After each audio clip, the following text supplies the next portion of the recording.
ચલો હવે વસ્તી બાબતે પણ પ્રશ્ન પૂછી શકે છે. યસ હશે, ડેફિનેટલી પ્રશ્ન હશે.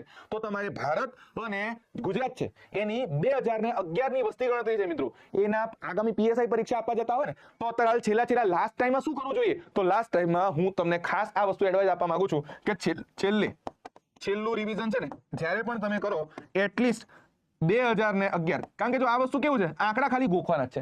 આમાં આ વસ્તુ કેમ અહીંયા આવી હતી એવું ક્યારે નહીં પૂછાય, બસ આંકડા ગોખવાના છે. આંકડા ગોખો ને 2 થી 3 માર્ક રોકડા માર્ક લઈ જાઓ, એ વસ્તુ થઈ ગઈ. તો 2011 ની વસ્તી ગણતરીના મુખ્ય જે ગુજરાતના પ્રશ્નો હોય અને એવા જે મેઇન પ્રશ્નો હશે ભારતના, તો એ તમારે ખાસ કરવા, જેમ કે સાક્ષરતા દર હોય, કોઈ વસ્તી ગીચતાના આંકડા હોય, કોઈ વસ્તી બાબતે કોઈ લિંગાનુપાત રેશિયો પૂછ્યો હોય, સ્ત્રી પુરુષ સાક્ષરતા દર પૂછ્યો હોય, બસ આટલું બેઝિક કરવાનું છે. સમજો આટલું બેઝિક કરશો, તમારો આગામી પીએસઆઈ માં તમારા 1 થી 2 માર્ક રોકડા આવી જશે. તો છેલ્લે ભૂગોળમાં હું કહું આ ટોપિકને સ્કીપ કરતા નહીં, જો 1-2 માર્ક લેવો હોય તો. યસ, બધા જવાબ કેવા છે, સાચા છે. ગુજરાતમાં સાક્ષરતા દરની વાત કરીએ તો 78.03, વસ્તી ગીચતાની વાત કરીએ 308, લિંગાનુપાત પ્રમાણ કઈ આપણે 918, તે પણ સાચો છે. તો સાહેબ ડી છે એ તમારો રાઈટ આન્સર છે.